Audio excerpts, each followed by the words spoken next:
see the way they hate. And I know better than to listen to the people who are calling us names. I can feel the sunlight shining. Well, good morning, everyone. My name's Brian, and today is Thursday, July 11th, 2024, and this is episode 739 of the Lots Project podcast, and it's titled Looking at Fall. I'll be chatting about some ideas for a little side hustle action this fall, stuff you want to start thinking about now, start planning now. I'm going to talk about calls that keep on coming, frustrations with Facebook, and a little bit more. First, let's head over into the live chat, see who's hanging out in the coffee crew. Grab a cup and hang out for about an hour. Good morning. Good morning. How are we doing? Pip says, happy Friday Eve, humans. How we doing, Pip? Happy Friday Eve to you. It is definitely a Friday Eve. Too bad it's not Friday. Mike's Homestead swinging in. Appreciate that, Mike. Thanks for stopping. K-Bonk, good morning. Good morning. Thanks for confirming that color choice on the shed on the video yesterday. Appreciate that. And off-grid ping, Jamie. Jamie, good morning. Are you out there digging? It's nice and cool this morning. Should be out there digging in that pond. Pond's looking great. Now we just need to figure out how we're going to seal it up and get some water in there, because you got a lot of gallons to catch, my man. We should get a measurement on that thing and figure out where you're at gallon wise on the storage over there. I'd be definitely interested, because I was shocked. I was shocked how many gallons that 10 by 10 by 3 foot deep hole that I was digging. And yeah, I don't know. That's got to be a lot of gallons. Jamie says coffee first, then dig. Well, that's a good idea too. I'm running on empty this morning myself. I got up and was just absolutely exhausted for some reason this morning. I don't know why. I don't necessarily think that I didn't sleep well last night. I don't think that I didn't stay up incredibly late. I don't know why I'm a little more tired than normal this morning, but it is what it is. Power through. One thing that helps me power through is that morning coffee. Like Jamie says, coffee first, then dig. Coffee during the show in the morning, so sometimes it's a little foggy at the beginning and it gets rolling a little later.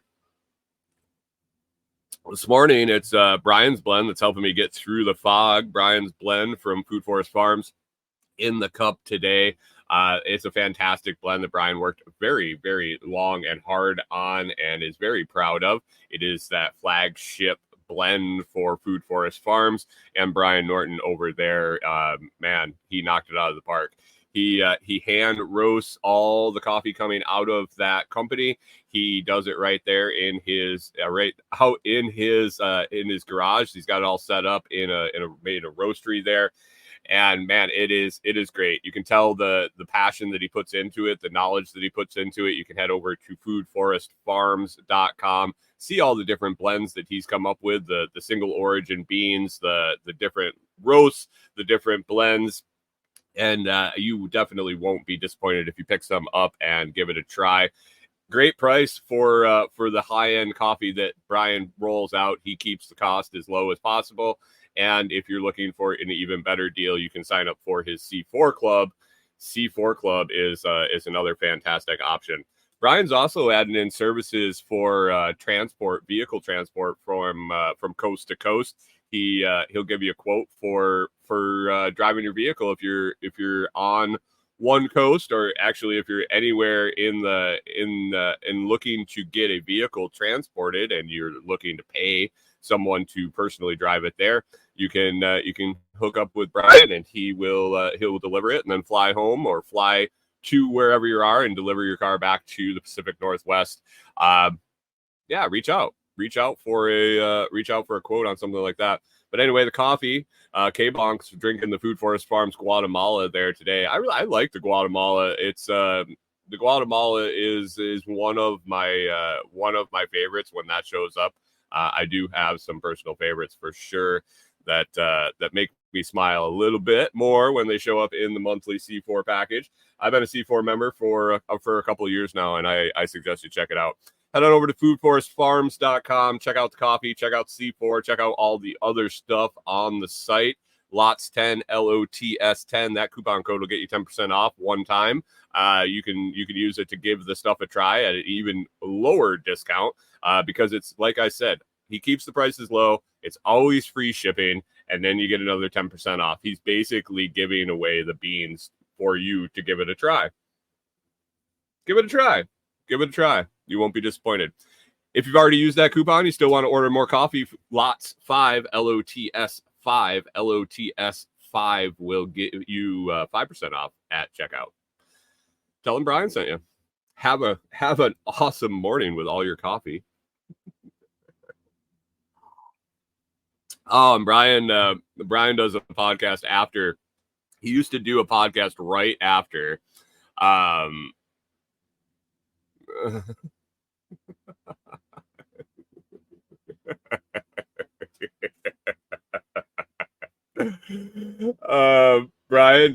was doing a podcast directly after this show. He's rolled it back a little bit. I think to 6 a.m. West Coast time to catch more of the local crowd over there. He calls it Good Morning Seattle. And he ordered a new mic yesterday. So my whoopsie yesterday with the mic and the mic getting switched up in the settings. Excuse me.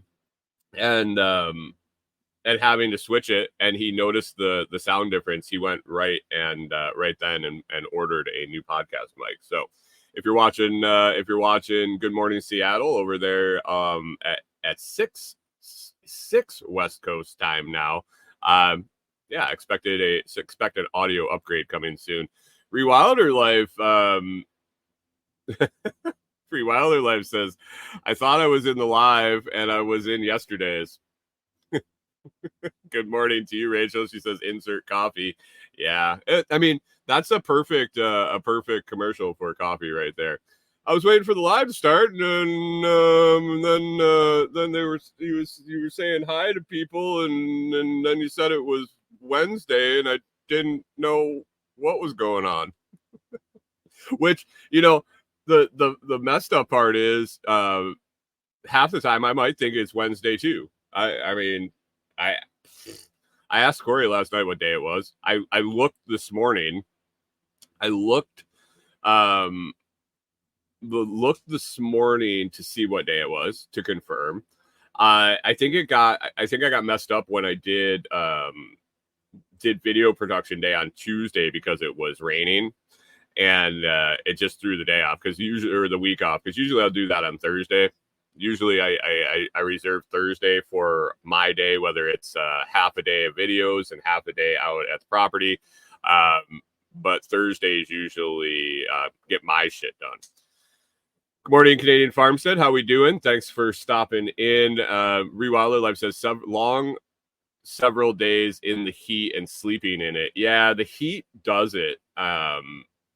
Canadian Farmstead says, I don't sleep well in the heat. I am the same way. I wake up often. I wake up often in the sleep. K-Bong says, be glad you're not Biden, to Rachel. Oh, God. Hey, Rachel, be glad you're not a geriatric man with dementia. Canadian Farmstead doesn't mind working in the heat. I've really adapted to the heat here. And I think it was I think that the pivotal point, the water, like staying hydrated and all of that is a given. That doesn't really matter where it is or how hot it is. Obviously, the hotter and more humid it is, it gets more imperative to stay hydrated. But it was when, hey, good morning, Pickle Pete. Expedia ad this morning for Pickle Pete coming in on the main feed. Obviously, when it gets hotter, it's more pivotal to stay hydrated. But it was when Carrie Brown talked about the drench season, And when I just accepted the fact I'm going to be soaking wet all day, from the time I walked outside to the time I came in, I was going to use multiple t-shirts. I was going to use a towel to dry myself off. It was just going to be wet. It's just I just get wait.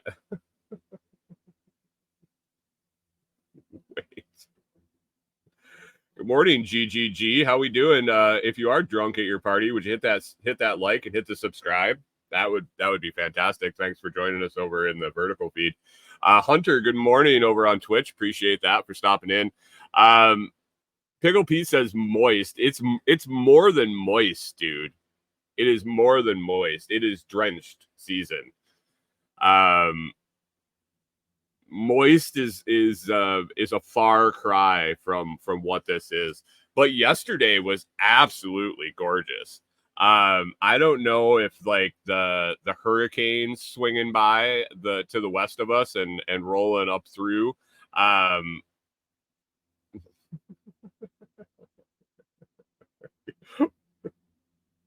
You're gonna be fine, GGG. You're gonna be fine. Just ride it out. I don't know if the hurricane swinging by pulled all the humidity out of the air or what it was yesterday, but it was absolutely gorgeous. I mean, it was also 10 degrees cooler or more, 10 to 12 degrees cooler than it had been on average. It was only 85, 87, something like that, 87. But the humidity had dropped, and it was actually like very, very comfortable. Even out working, it wasn't like you walked outside and you didn't want to crawl back in a hole. But it was actually comfortable, and I enjoyed the work outside yesterday. So, Off Grid Ping says you do get used to the heat coming from a man living without AC for almost 3 years. Yeah, Jamie does pretty well there in his camper with in his cabin with his fans. Lots of shade got to help over there. Lots of shade. Rewilder Life says humidity has been upper 90s and it's been in the 80s, and we've been outside working. We were soaked from Tuesday to last night. Yeah, just soaked. Canadian Pharmacist says we're getting the hurricane rain now. Dropped the temp a bit, and congratulations, Rachel is getting her. You have a good. She's getting her basement done. Getting the basement dug for her new house, and that's super exciting. I'm excited for you guys. I really am.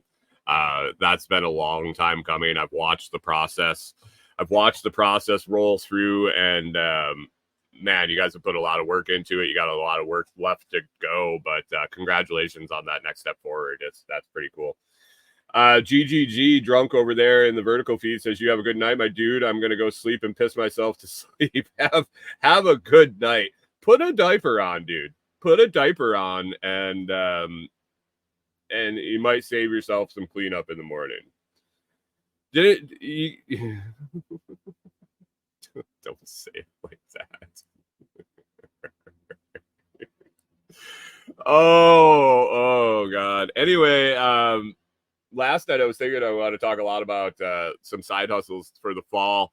I really got thinking about the things that I used to do on the farm in the fall, but then I added some stuff on the list here after I set up the show, before I went to bed.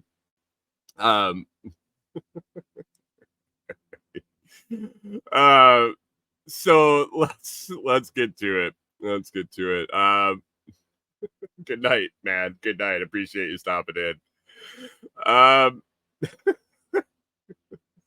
The vertical feed, man. The vertical feed. It's a fun thing. Anyway,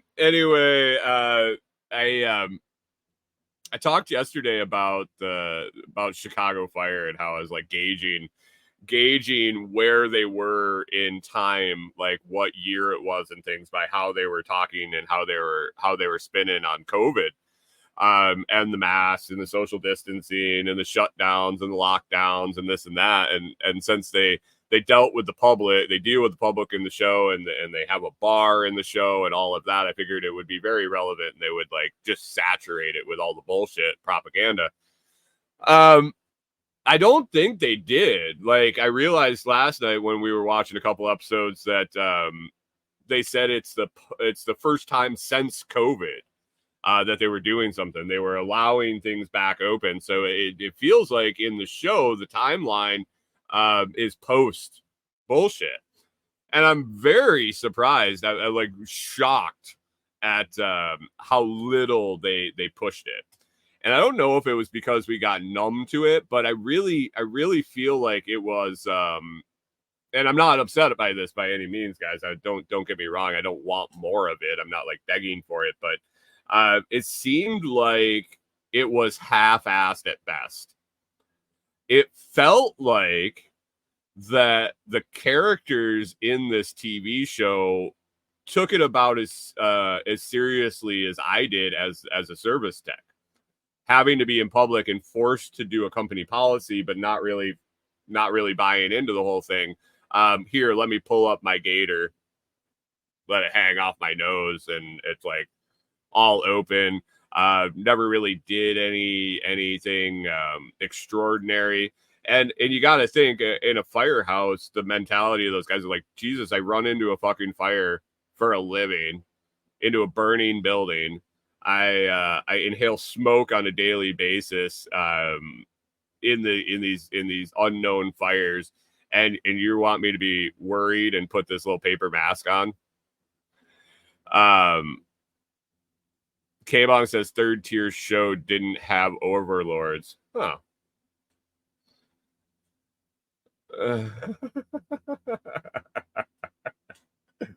GGG, not sleepy anymore. Gonna have another beer and listen to me run my mouth. I appreciate that. Hey, throw a super chat up there, man. If you're drunk, you should be willing to throw some money at the show. I'm pretty sure. I was talking about it in the group yesterday. K-Bonk, would you say that that's a third tier show? I don't even know anymore. Like I've been off of I've been not watching TV for so long that and only watching reruns of old shit that I don't even know. Like, I suppose I like it, so it probably wasn't popular. But it's been on for like 10 years or something. You would think that they got that dialed in for propaganda use. I don't know. Maybe it was on too late.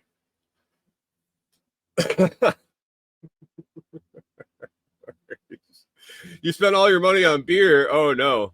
Where you live that you're cracking a new one.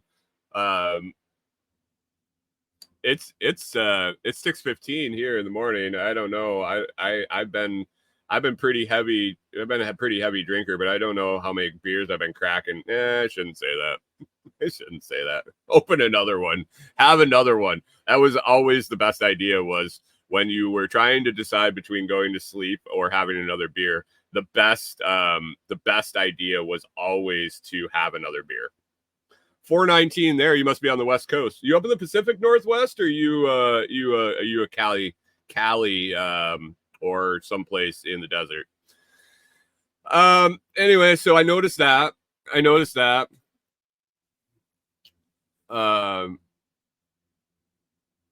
Canadian Farmstead said, I think some of the studios were toning it down because people were made the studios were still working. Oh, people were mad the studios were still working while they were locked down.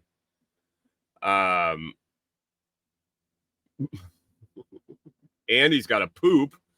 Good morning, Andy, over on the vertical feed. Hit that like and subscribe. I appreciate it. If you're gonna go take a dump, why don't you stick around for a bit and hit the button. Pickle Pete's hit 420. Time to roll. So I noticed that last night on Chicago Fire. So we didn't have to stop watching it, but unfortunately, I think there's only like one season left on Prime. So we're gonna run out. We're gonna run out pretty soon. But the Prime or the Amazon commercial is next on my list. So I don't know how many of you guys, and I don't know, this might be on actual TV too, but some of the Prime started putting commercials in. I'm Prime started putting commercials in.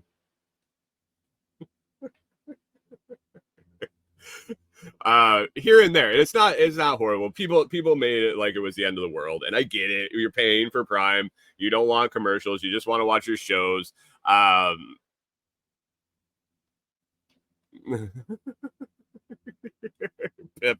Pip with a thought that he wanted to interject about the COVID. It was just remember it was okay to close the churches, but the strip club was okay to stay open. Yeah. Good morning, John Palmer, and good day to you.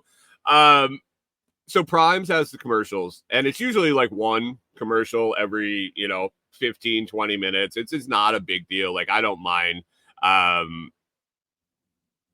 John Palmer got ads from BarkBox and TBD. Pickle Pete says I need to keep sharing the lots Amazon links. Yeah, that's something on my list here. I think it should be in it's not an OnlyFans. I'm sorry, it's not. I should have an OnlyFans. What would you want me to do on the OnlyFans?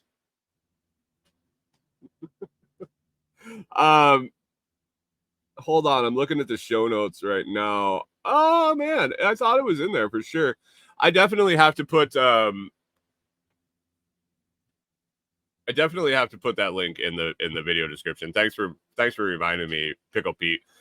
Yeah, Prime Day is coming up for sure. You can check out my storefront over on Amazon, see all the videos that I've made about products at amazon.com/shop/the Lots Project. It's not hard. Amazon.com/shop/the Lots Project. You should see a little follow. You should see a little follow button there. You can follow it. You can watch those videos as long as you watch the first 30 seconds of the video and then go buy something. I get a little credit. I earn commission. I appreciate that. You can also go to the website and go to the recommended products page, and there's a ton of reviews and affiliate links there.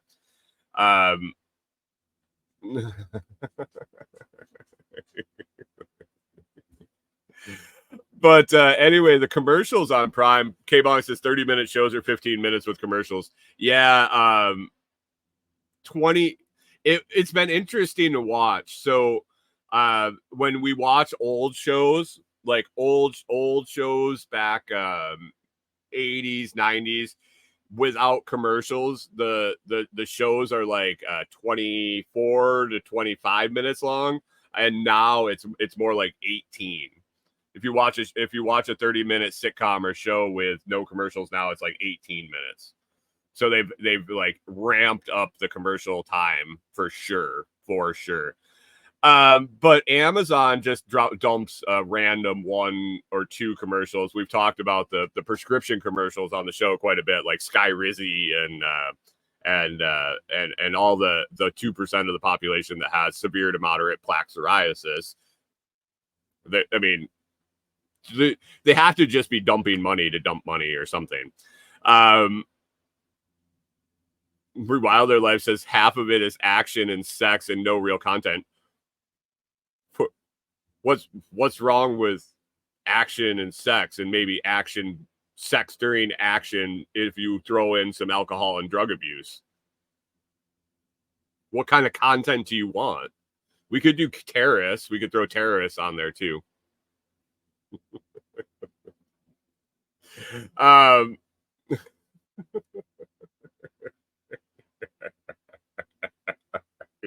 Jesus. But anyway, the commercials. So anybody that watches normal TV, have they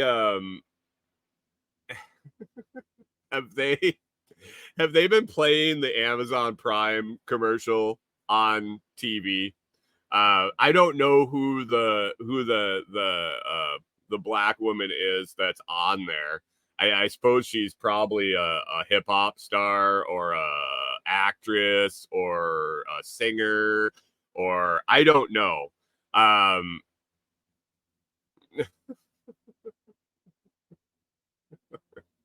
I don't know who I don't know who she is. I'm sorry. I wish I knew. I don't. I really don't. I would not be seeking out her music or anything. But anyway, it's this obnoxious commercial.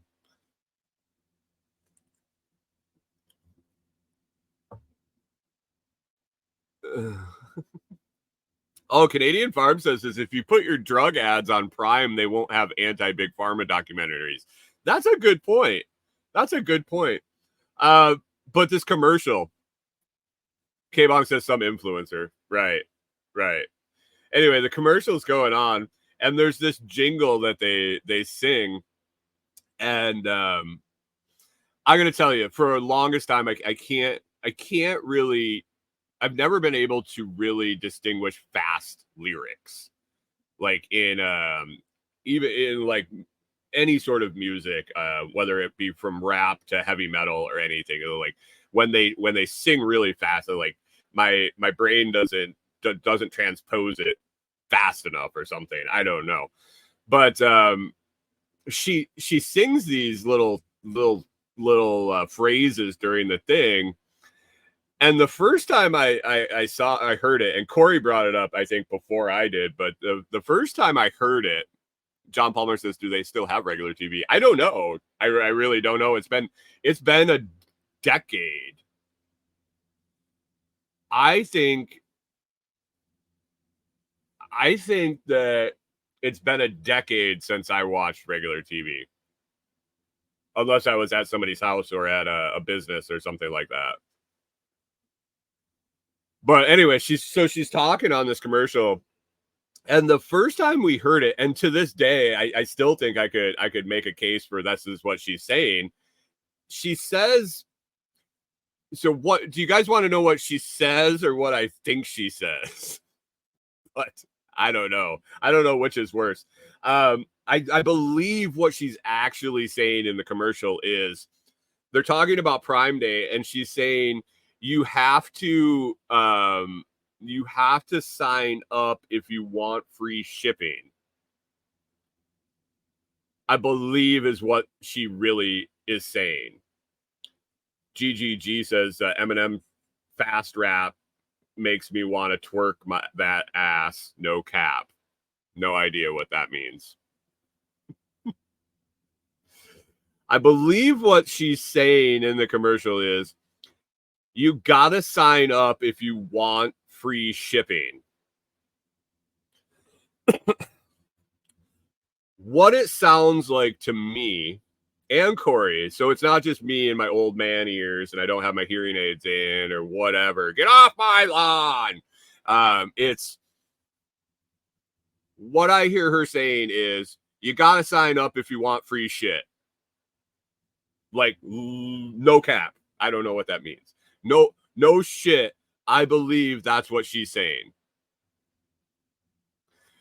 Canadian Farm says I need a vertical stream translator. I mean, so here's the deal. We're gonna start.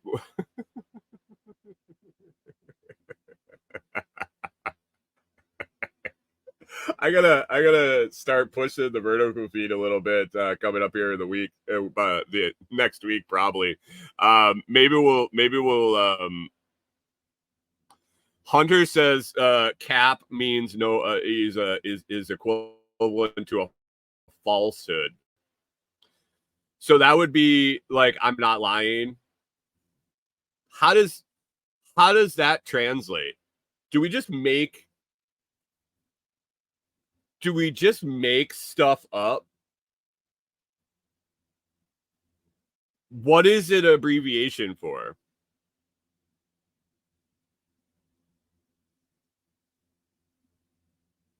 Hunter says it's from the 1500s. What? Wait. No, it's making my brain hurt. This is making my brain hurt. This is just.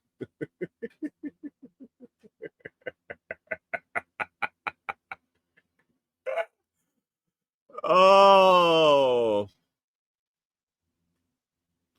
Hunter says, think drunk Shakespeare times in a tavern. I'm lost. Whatever. No cap, I'm lost. No, that's backwards. I think you're supposed to finish the sentence with that, right? Is that like the punctuation now? Yeah, anyway, so I don't know, this annoying ass Prime commercial. I can't wait till Prime days are over because I just can't listen to this fucking bitch talk about free shit anymore. I don't know her. She might be a perfectly pleasant woman, but she aggravates the living shit aggravates the living shit out of me. Hunter says I'm doing well with my young folk lingo. Canadian Farm says anytime you start to complain about new slang, think of Pauly Shore. The weasels. Oh, fucking Pauly Shore.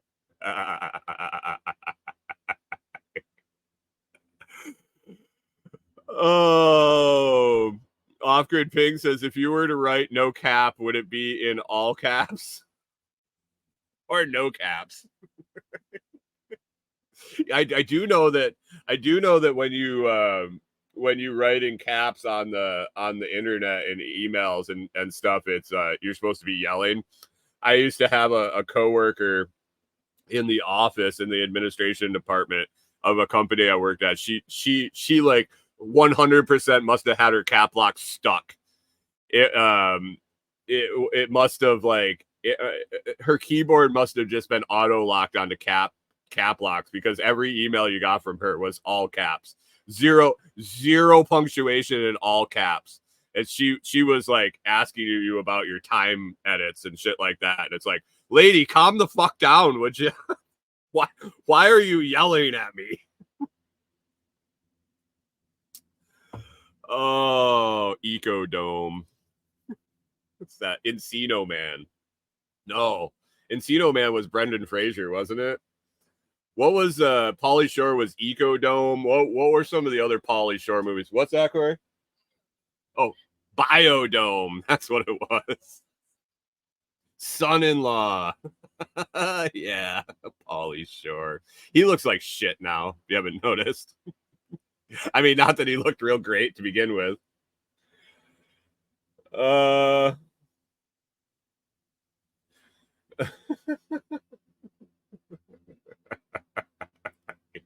Jesus. Anyway, let me get down this list. All right. Side hustles for the fall. I was thinking yesterday. I got thinking about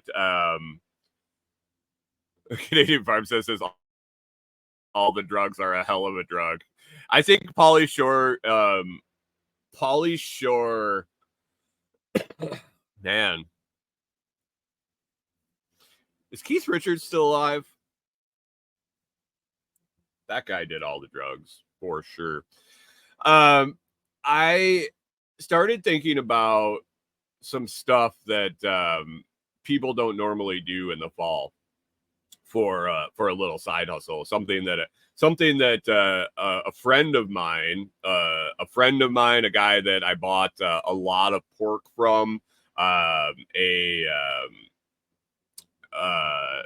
he was a homesteader, farmer, permaculturist, and the such. He lived around about 3 miles from me up in Minnesota.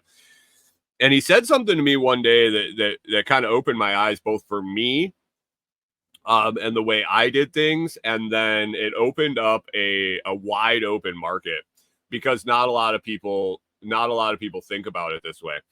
But one day he was talking to me about getting chicks, not picking up girls, but he was getting his chickens. He was getting his baby chicks for his layer replacement. So he did the same kind of system as we did, where he would order a batch and then cycle through, and he always had like the oldest hens, the prime hens, and the growing hens. So and then he would call the oldest ones when they were not in their prime anymore. or sell them off, which is another great hustle, is selling off still laying but not in their prime for production chickens. Laying today, they're 2 years old. They're not laying every day the way I want them to for my production schedule, but for Susie, homemaker, that wants a couple chickens in her backyard and she needs an egg or two a day, you sell her 4 of those chickens at $15-$20 a piece because they're adults. They're growing. You don't have to wait. They're laying eggs and they're easy to take care of. Here, come and get them. Bam, done. I already got my money out of them. So think about that, getting rid of your older hens that way. But anyway, Andre says to me one day, he's like, yeah, I got my chicks coming in.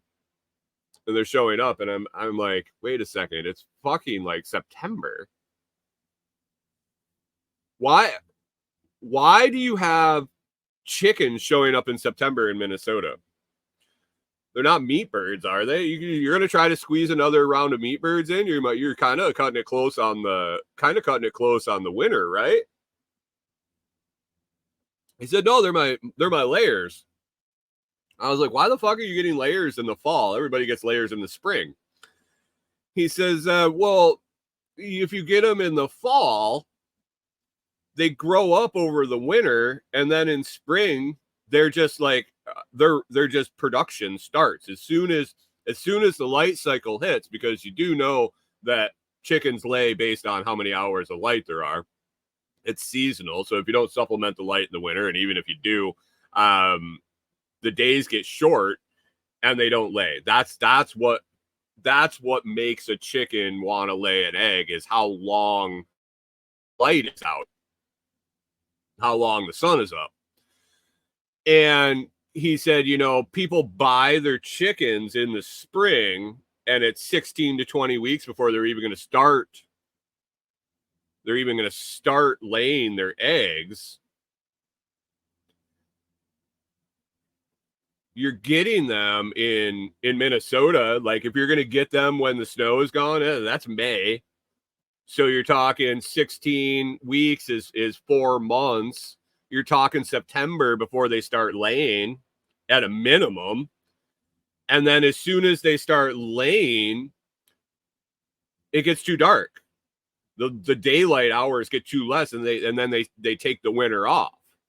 With supplemental heat, supplemental light, they still lay, but they lay significantly less. So then you're coming into spring when you got them. So now they're a year old before you're getting production eggs. And like I mentioned before, we sold ours off after their second season. So you're getting one full season out of these birds if you're doing it. Well, Andre says, well, I get my chicks in the fall, let them grow up in the non-productive time, and then I get my production at 6 months old or 5 months old, whenever the light gets long enough. And the supplemental light even earlier, but then you get 2 full seasons out of them. When they're 2 years old, you sell them at a profit, and you're way ahead. And I looked at him and I'm like, this is why I like talking to you. You are a smart motherfucker. He's very, very, very smart.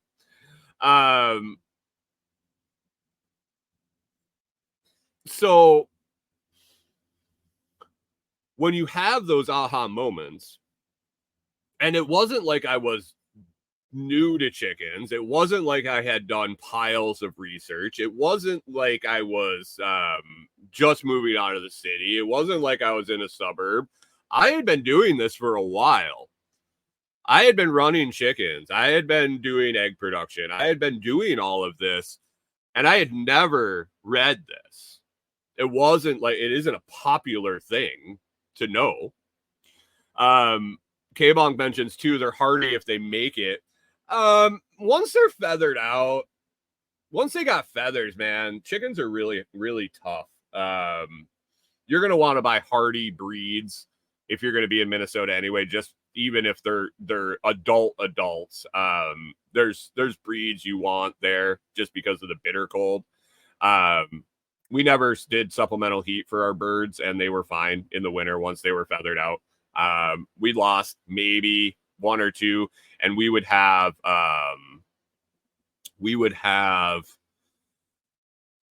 frostbite on our roosters, combs and stuff, but that was more them drinking and it getting wet and then freezing and getting frostbite, I think.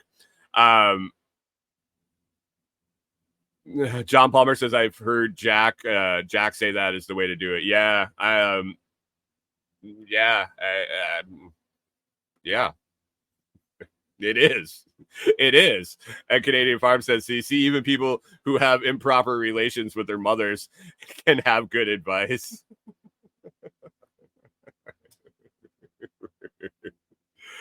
Rewilder Life says, so let mama go broody in the late summer. Yeah, I mean, well, so here's the thing.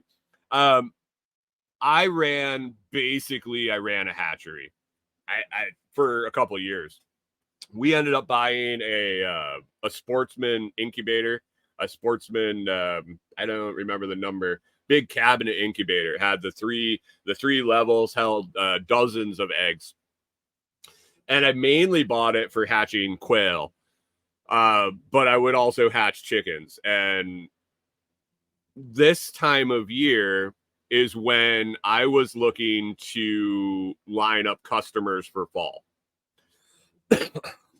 I was looking to get orders because it's a month. You're got between collecting the eggs, put it in the incubator, having those day-old chicks. It's a month.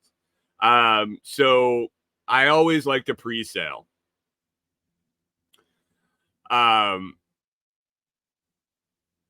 Off-Grid Pink says, speaking of incubator, I had 2 babies hatch this morning. Awesome, man. He says the little ones always hatch early. It's because the egg's smaller and the temp stays. The temp gets it gets to temp faster and stays at temp longer. They develop faster. Is what I've come to determine on that. And yes, the small eggs do hatch sooner. But I always like to pre-sell my shit. I didn't like sitting on live animals trying to sell them at that time.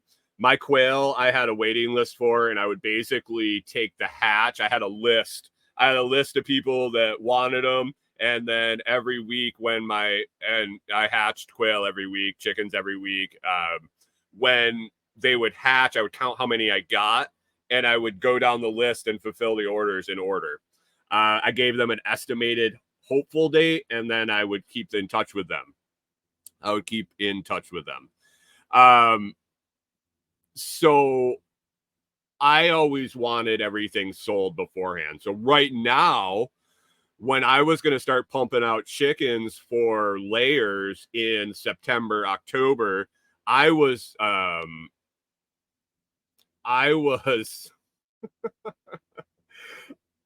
getting customers for this. I was educating people.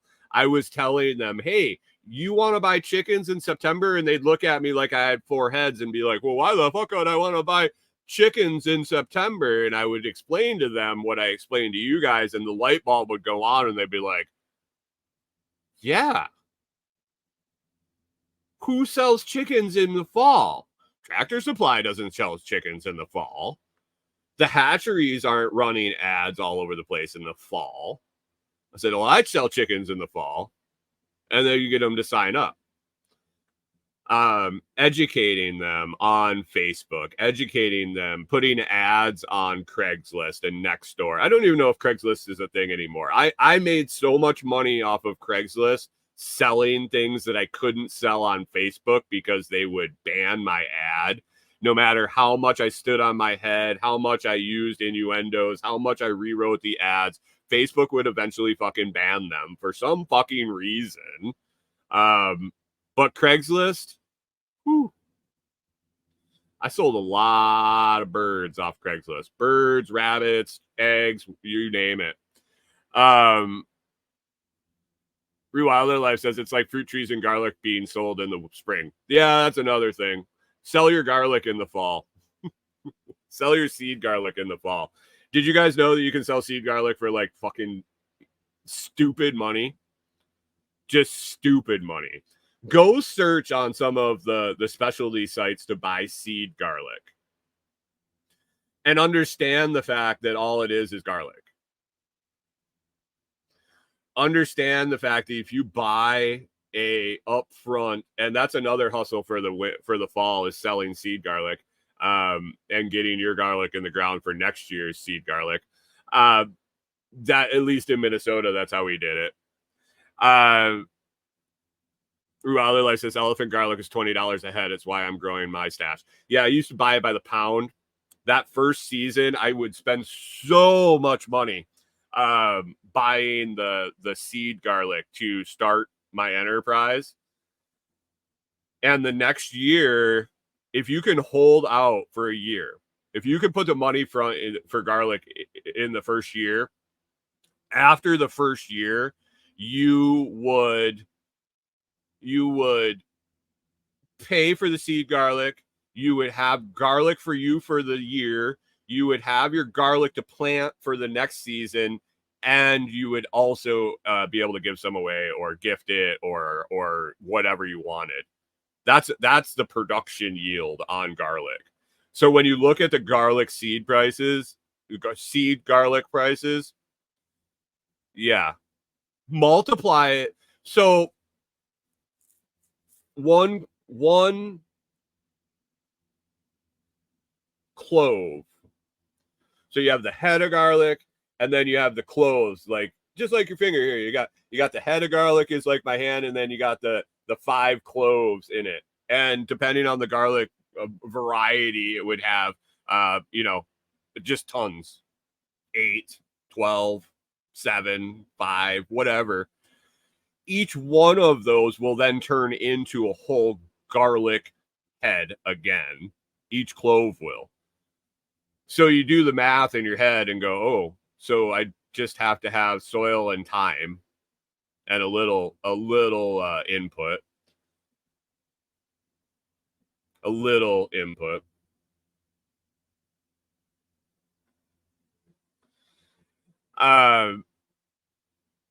So think about that. Think about garlic too. But back to the chickens. Another thing you can do right now, if you don't have an incubator, you're like, well, that's fucking great. I would love to sell chickens, but I mean, how many chickens can I actually hatch? I don't have an incubator. You can build one.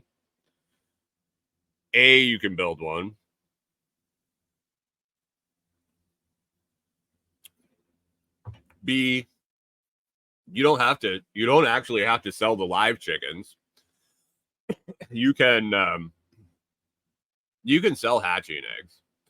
When I realized, and this is all year round, but right now it kind of ties into the fall hatching. When I realized that the timeline for eggs kind of goes like this. The chicken lays the egg, and assuming you have a rooster, assuming you have the right population and numbers of a ratio of roosters to hens, and your hens are fertile. Chicken lays the egg. It's very fertile.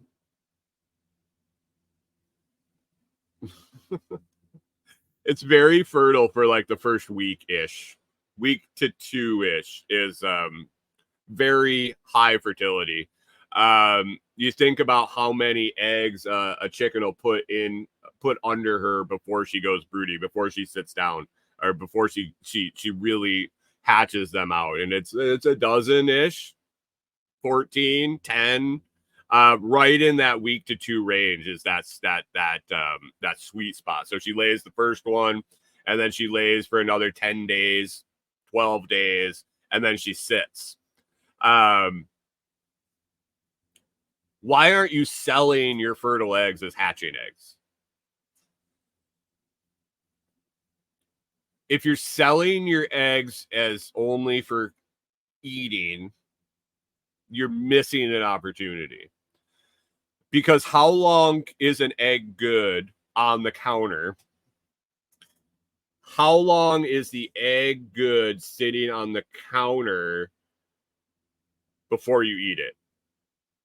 6 months, 3 months, we all know it's ridiculously long if you don't refrigerate an egg. If you don't wash it, if you don't wash the bloom off it, which you're not going to do if you're going to want to sell it as a hatching egg, as long as you keep the temperature reasonable, you can sit on the counter for a long time and still be edible. Why not? Off-Grid Ping says, I am Samani. I don't know that breed, but it's a specialty breed, I'm sure. Hatching eggs sell for $60 a dozen. Chicks, $20 a pop, Dale.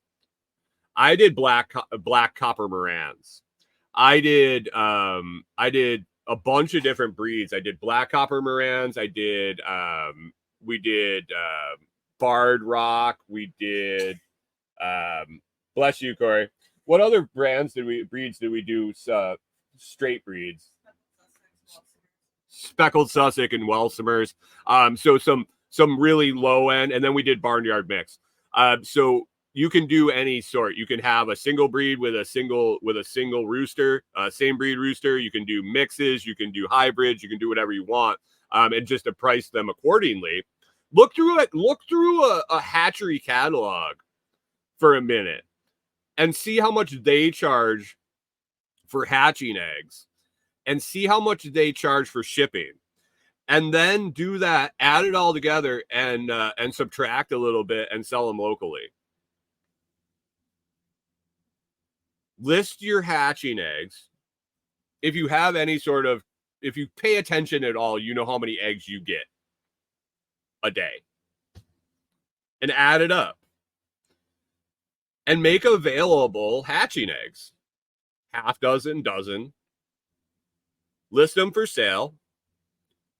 And keep track of your eggs. And when your eggs get to be a week old or 2 weeks old, sell them as eating eggs. If you're already selling them for human consumption or dog food or whatever you're selling your eggs in, whatever market you're selling them into, reduce the price and sell them for human consumption because they're not necessarily as fertile anymore. And you don't want to charge a premium for hatching eggs that are going to be duds. So list them as hatching eggs. Get the most out of them you can. We were selling black copper Moran at $20 a dozen, $30 a dozen, I think. 20. We started at 30, sold a couple, sold more at 25, and I think we ended up at 20 to get rid of them. But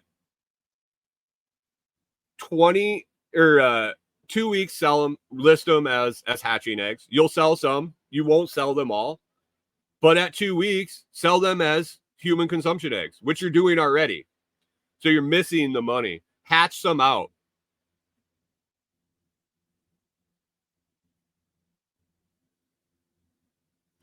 Off-Grid Pink says, light bulb minute right there. I have 15 dozen fertile eggs that I'm about to water glass. Yeah, I mean, why not list them? Like, if you don't sell them as hatching eggs, what's the loss? You had to have them on your counter for an extra 2 weeks. You had to have them in the cupboard.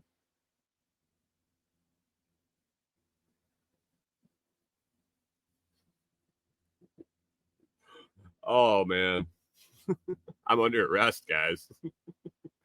Rianch, is that how you say that?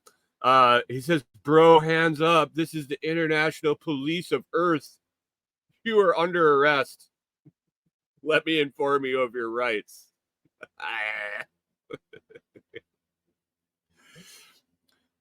Talk to people. Let them know you have hatching eggs. Jamie's got the little incubator. Jamie was at a hoverbait or something like that. One of the 8 or 10 eggs or one or a dozen eggs. People have those all over the place. If you can inform them that they should have their chickens.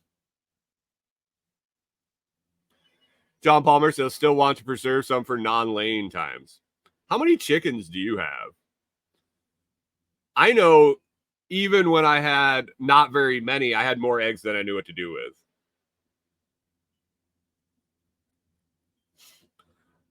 And I know at the peak we had like over 100 layers. So I never worried about having a shortage of eggs because I always went over what I wanted or went over what I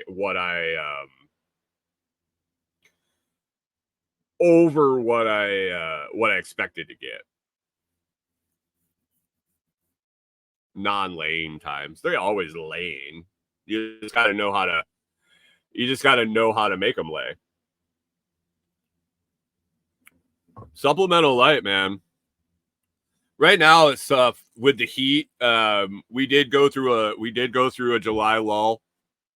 Definitely went through a July lull. I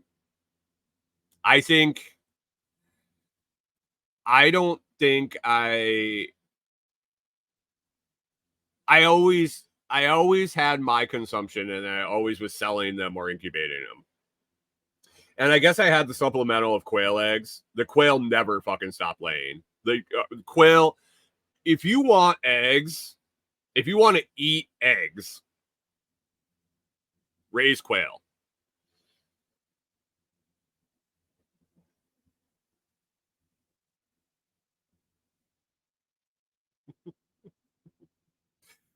If you want consistent egg production all year round, get a dozen quail. They don't take up much room.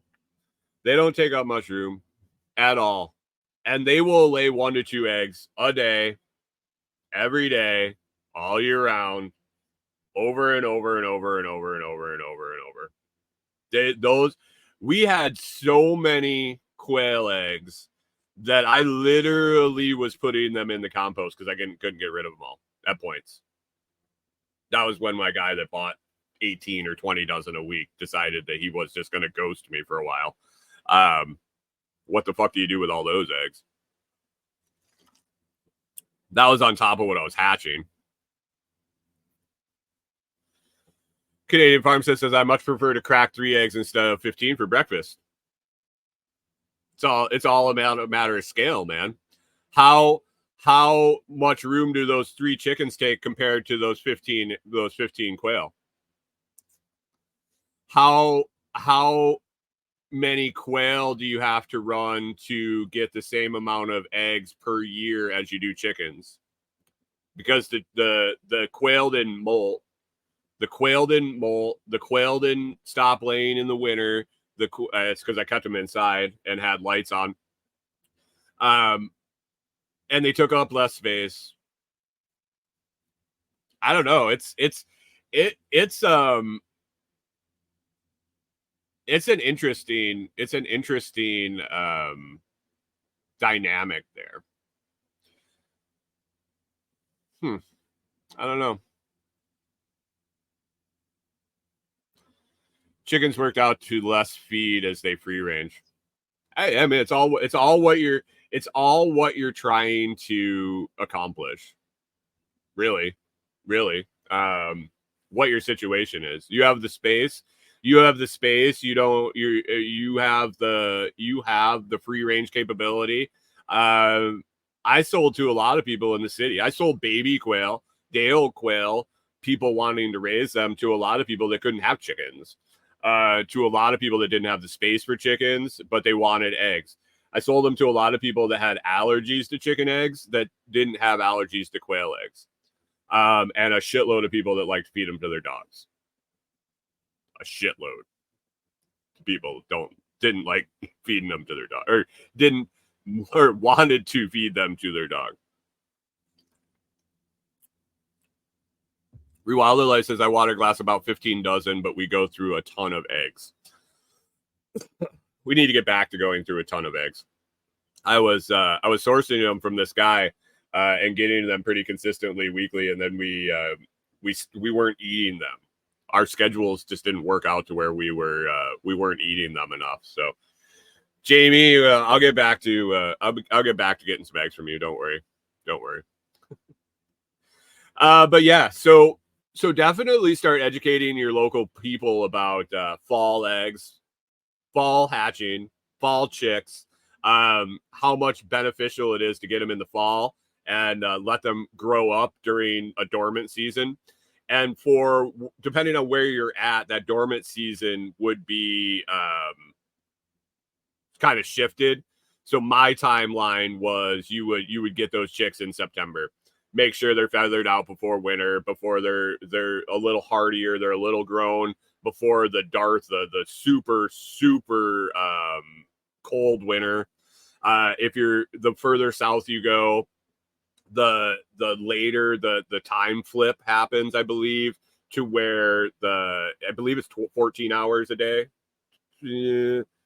where it really it's at 12. I don't remember the exact time. I had it down to a science.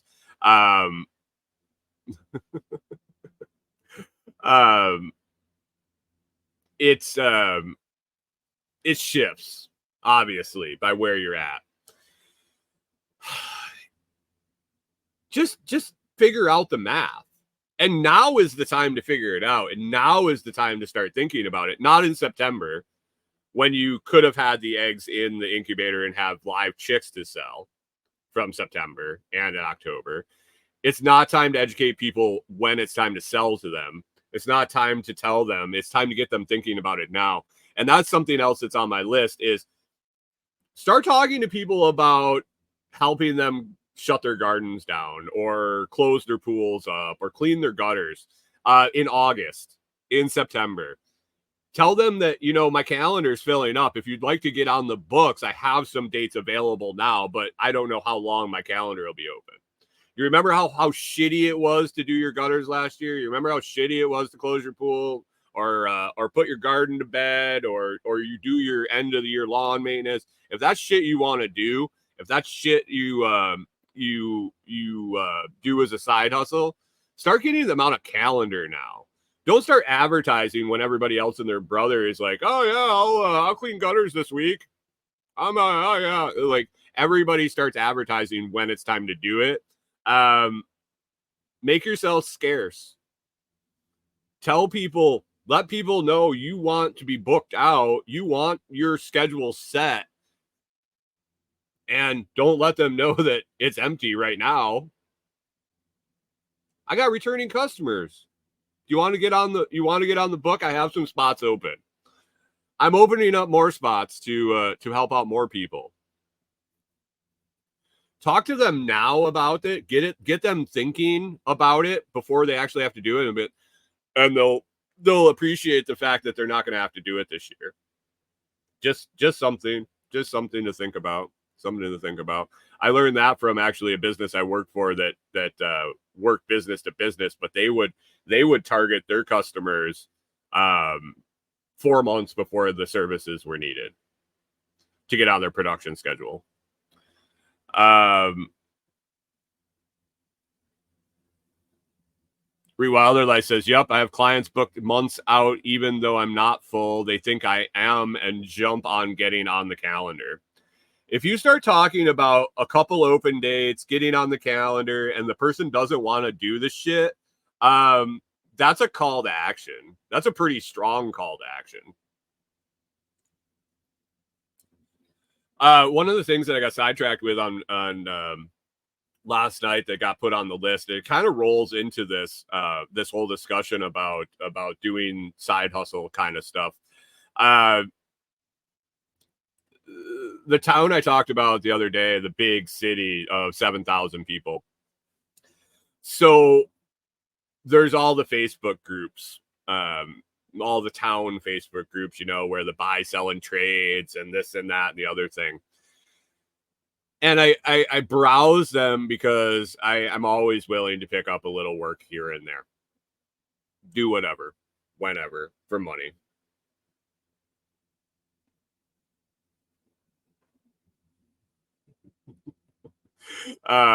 And so I browse these groups every day, and it's mostly just absolute trash.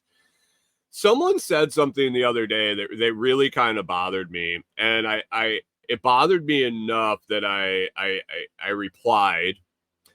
Turns out that it needed to be approved by admins, and it got approved last night. And I got the message, and that's why it popped into my head last night after I had set the show up before I went to bed. And I went back and read the conversation. And what was going on is the woman was looking for some handyman work done. Canadian Farms said the vertical feed will love to know that you'll do any whatever for money. Yeah, guys, on the vertical feed, I'm going to be putting up a price list for I'm going to be putting up a price list on Monday, I believe. Things I'll do for super chats. I believe it's going to be something to the effect of, you know, for $5, I'll give you a random fact or a joke. $10, I'll answer a question. $20, and I'll show you my weenus. Yeah, or whatever. Make an offer. Make an offer. Anyway, the lady was talking about getting some handyman work done and this and that. And she says the last sentence really just fucking irritated me. She's like, I want someone that can do a really good job and do it cheap.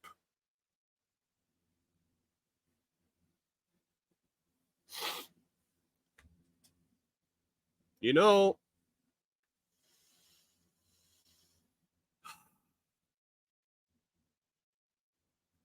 I guess, you know, people, I'm trying to rationalize why someone would just have that mentality. And I threw at them something to the effect of the old adage, you know, you can get it done right, you can get it done fast, you can get it done cheap, pick 2 out of 3. It's been around for forever. I've heard it all the way up through growing up, through industry, through whatever. So I put that whole blob, and then I said, Hunter says I have that written on my job box. I mean, it's so true. It's so true. But then I expanded on it a little bit.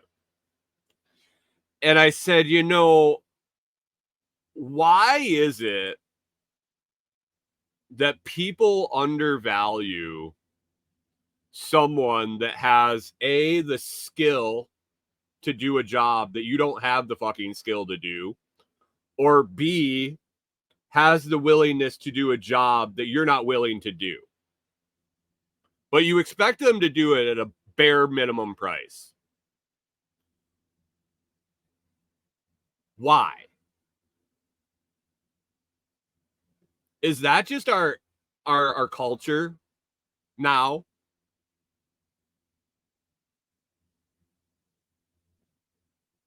Is that the culture of Walmart? Everything as cheap as we can get it. Is that the throwaway culture? Is that the cheap throwaway culture that we're in right now? If I'm hiring someone to do it, it means A, I don't want to do it, or B, I don't know how to do it.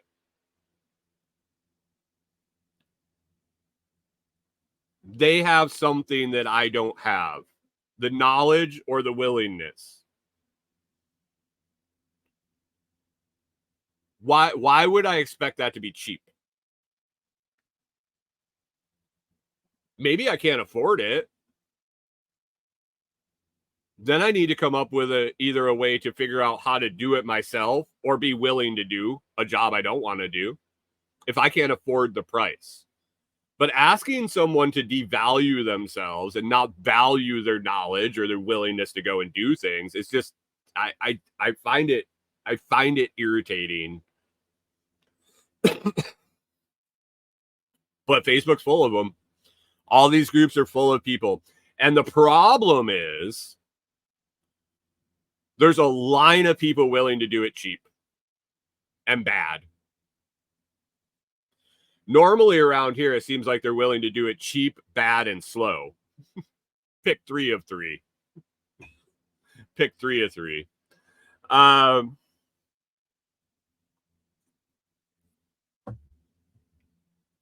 Yeah, I don't know. It comes down to like when I was talking to the post office lady a long time ago, and Rewilders like says, then those aren't your customers. Yeah, I mean, oh, for sure.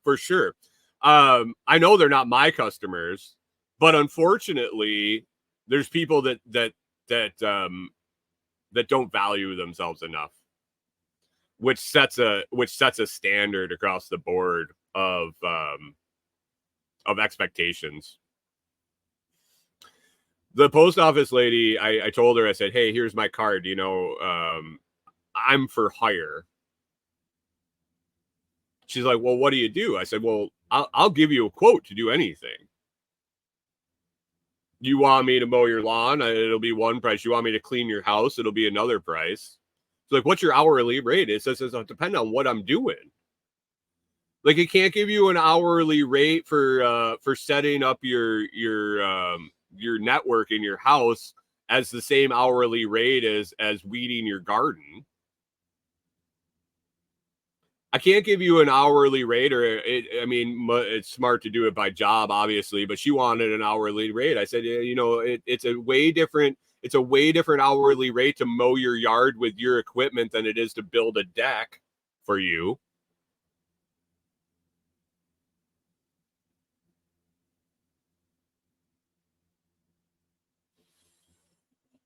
Rewild Life says, I don't have the highest prices, but you have the prices that are right for you.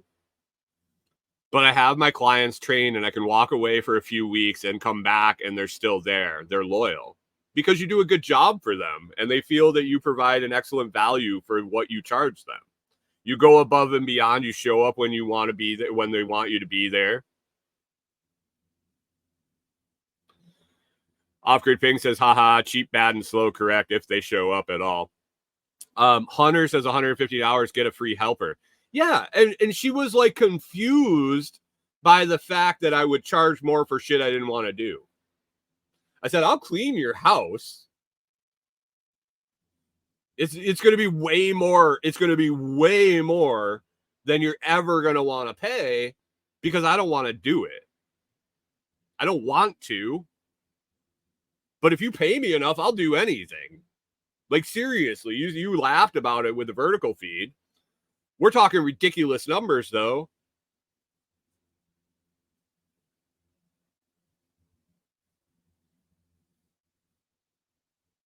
It's something to think about. But the laundry, the list, the 20 people that commented on that lady's post about wanting it done really fast and super cheap, the 20 people that wanted to work for her,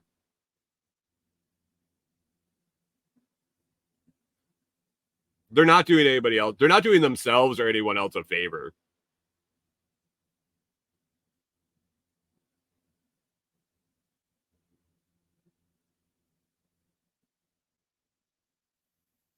Reviler Life says, this is where we've screwed ourselves, not letting kids work. Some of this stuff is mama's helper or teen work. I mean, it really is. I mean, if you got a teenager right now, fuck, you shouldn't be giving them allowance. You should be buying them some equipment. Here's a lawnmower. You want an allowance? you got all the allowance you could ever want. Go to it. I gave you something that can make you money on demand. Lawnmower is just an example. Set your kid up to do something. And if they want money, they go make it. It's not bad when you don't need it. If you can guide them along. Find somebody in your town that's got find somebody in your town that's got a lawn care service and ask them to mentor your kid. There's nothing wrong with mowing lawns and taking it right out of school and building a fucking empire. Wilder Life's getting that basement done. She said our excavator's 16-year-old son ran an excavator all day yesterday. A boy wrote his own ticket right there. He doesn't have to. He doesn't have to own the excavator business when his old man moves on. He doesn't have to run an excavator for his whole life. But you know what? He's going to have everything he ever wanted if he does. A skilled operator that's been operating since they were 12, 13, 14 years old. God, maybe even younger. They can write their own ticket. Like a welder, like any of the skilled trades. If you're in the trades and you're not exposing your kids to what the possibilities are, let them know.